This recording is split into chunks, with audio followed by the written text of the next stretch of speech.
திருப்பதி ஏழுமலையான் கோவில் லட்டு நெய்யில் கலப்படம் செய்தவர்கள் யார்? இதில் உள்ள உண்மை நிலவரத்தை கண்டறிய தனிப்படை விசாரணை நடத்தும்படி ஆந்திர மாநில டிஜிபியுடன் நடந்த அவசர ஆலோசனையின் போது முதல்வர் சந்திரபாபு நாயுடு உத்தரவிட்டுள்ளார். திருப்பதி ஏழுமலையான் கோவில் லட்டு தயாரிக்க பயன்படும் நெய்யில் மாடு பன்றிகளின் கொழுப்பு மீன் எண்ணெய் பயன்படுத்தப்பட்டிருப்பதாக ஆந்திர முதல்வர் சந்திரபாபு நாயுடு பகிரங்கமாக குற்றம் சாட்டினார். இந்த சம்பவம் உலகம் முழுவதும் உள்ள ஏழுமலையான் பக்தர்களை அதிர்ச்சி அடைய செய்துள்ளது.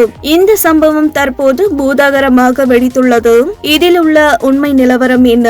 இதற்கு காரணமானவர்கள் யார் என்று கண்டறிய வேண்டும் என்று பக்தர்களும் அரசியல் தலைவர்களும் பலரும் கூறி வருகின்றனர். இந்நிலையில் திருப்பதி லட்டு பிரசாத விவகாரம் குறித்து ஆந்திர முதல்வர் சந்திரபாபு நாயுடு நேற்று முன்தினம் இரவு டிஜிபி துவாரகா திருமலா ராவுடன் அவசர ஆலோசனை நடத்தினார். அப்போது திருமலை ஏழுமலையான் கோவில் லட்டு பிரசாத நெய்யில் எவ்வாறு கலப்படம் நடந்தது, இந்த சம்பவத்தில் ஈடுபட்டவர்கள் யார், இதற்கான பின்னணியில் உள்ளவர்கள் யார் என்பது தொடர்பான உண்மையை கண்டறிய தனிப்படை அமைத்து விசாரணை நடத்தும்படி முதல்வர் சந்திரபாபு நாயுடு உத்தரவிட்டார். குறிப்பாக ஐஜி அல்லது அதற்கு இணையான அதிகாரிகள் தலைமையில் தனிப்படை அமைத்து இந்த விசாரணையை விரைந்து தொடங்க வேண்டும். உண்மை நிலவரம் பக்தர்களுக்கு தெரிய வேண்டும் என்று முதல்வர் உத்தரவிட்டதாக கூறப்படுகிறது. இதையடுத்து குண்டூர் சரக ஐஜி சர்வஸ்ரேதா திரிபாதி தலைமையில் சிறப்பு விசாரணை குழு அமைக்கப்பட்டது. விசாகப்பட்டினம் சரக டிஐஜி